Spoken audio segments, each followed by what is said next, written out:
जनसंवाद खबर में आपका स्वागत। दो पक्षों की झगड़े की सूचना पर पहुंची पुलिस टीम पर हुआ हमला, एक पुलिसकर्मी हुआ घायल, गाड़ी भी हुआ क्षतिग्रस्त।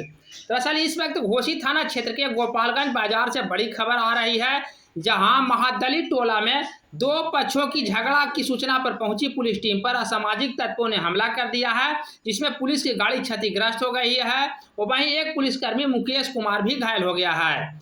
बता दें कि बाजार में दो पक्षों के बीच मारपीट हो रही थी। इसी दौरान मोबाइल से पुलिस को सूचना दी गई कि बाजार में मारपीट हो रही है। तदुपरांत 112 नंबर की गाड़ी मौके पर घटनास्थल पहुंची और दोनों पक्षों के बीच समझा बुझा कर रही थी। इसी दौरान पथराव शुरू हो गया। अब उसी में लोग क्या बोला ना बोला कि हमको पता नहीं। क्या हुआ? लड़ाई होने लगा, लाठा लाठी करने लगा सब। पुलिस पैसा छीन लिया है? नहीं, हम पैसा नहीं हैं? लड़ाई